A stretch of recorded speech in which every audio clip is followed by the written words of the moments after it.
welcome back to our show. I'm joined in our booth by my buddy, Lori Bristol. She impresses me greatly, a diabetes educator for many years. Just a couple so far. Just a couple. Mm-hmm. But what makes her more of an expert, in my book, she's had diabetes. 30 years now. For 30 years. 30 years is on insulin. Yep. And then I was just learning that you've been running races lately. Well, I've ran races now, I guess since early 1990 or so. But I've upped the intensity, and I run about 60 races a year so far. Do 5Ks, 10Ks, up to half marathons. Wait, 60, that's more than one a week. Yes, there are some days that I run in the morning on Saturday, and in the evening Saturday afternoon, and then sometimes there's a Sunday afternoon race too. Who hosts these races? I've never... Different people. Sometimes it's for a fundraiser for different organizations. Sometimes it's just for fun. I'll be running this Saturday here at AADE for the Novolog race that they'll be having. And so you're on an insulin pump? Yes. And the pump goes on the race with you? It does. I always wear that. I sometimes suspend, but not typically. I find that my blood sugar tends to go up during races and down during training runs because of the stress and the excitement of a race. Okay, we got to look at this. You have let's say they're 2-mile races. If you're training, blood sugar will go down. Mm-hmm. And if you run a 2-mile race, it goes up. It does. That just explains why people get so confused. Yes. Because if it has stress, your body is like releasing all of this sugar. That's right. When I'm in a training run, that's relaxing. That's a stress relief for me. And so my blood sugar will typically fall when I'm running for a training run. Even if it's the same speed? Yeah. And then on the Saturday mornings of races, I will typically find that I may start at 150, but by the end of the race, I'll be up at 220.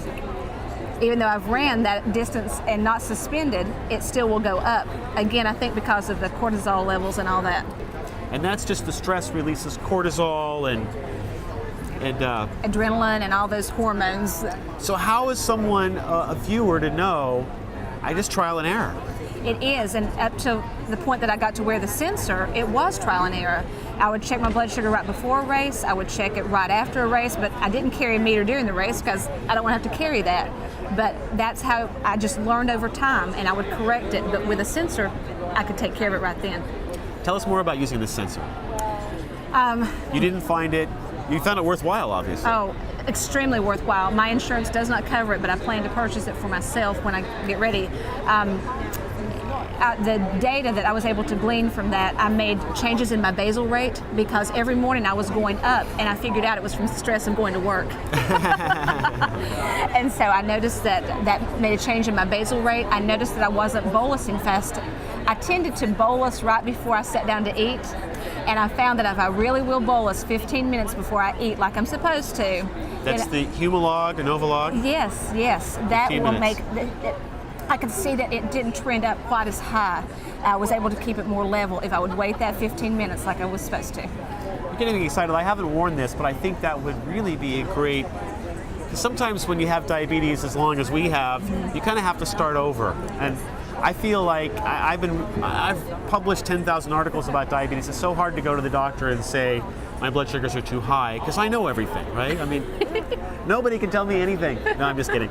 No, but just having a new tool, though, would be great, because you go to a doctor, they tell you to cut back when you're going to run, and obviously, they don't know. They're not in your body. Right. And the thing about the sensor, they have one sensor that you wear with the Medtronic meter, but you can also get their continuous glucose sensor that you can wear with another type of pump or no pump at all, just so that you can get readings. So it's out there for the general diabetic public. That's what I want.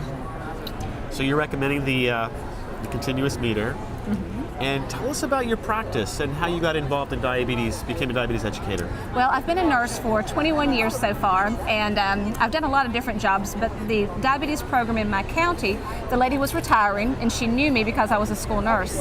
And so she asked me if I would be interested in the job. I applied, and I got it. So I've been there for about 2 years. I see about 99% of type 2 diabetics, and mostly middle-aged, a little bit older, that sort of thing. That's, of course, the epidemic, and that's the group that needs a lot of help. Yes. And I've said this before, but sometimes people are depressed, and they don't realize it. And diabetes causes depression. And then if you're depressed, you can't go exercise or take care of it because all your energy gets used up going to work and going home? I'm fortunate. I work for a hospital, but I'm working in an outpatient setting, and my office is in a fitness center owned by our hospital. So one of the things that we do for the patients who attend our entire group program, we give them a 1-month free membership to our fitness center. So we inspire them to go out there and exercise, and we have a personal trainer to work with them. We have an exercise physiologist come and teach in our classes, and we talk about different forms of exercise. If they can't run, they can walk, or they can lift weights, or whatever works for them. So you saying the hospital health insurance pays for a personal trainer? Not the Not hospital. yet. No. That was always my dream, is the hospitals ought to be attached to giant gymnasiums Right. with trainers, and you should go like an hour before your appointment and work out. I mean, Right. in healthcare, it seems like they've made the exercise like a separate option. And it doesn't, but their insurance, whoever comes to see me, their insurance pays for them to come to see our classes, and then we give them a free membership where they have access to a personal trainer. Well, you're just inspiring. I'm inspired. 60 races a year, and I haven't run a race in I don't know how long. So. Well, you need to join me out there. Because I like to run. I do too. It makes a big difference. Yeah.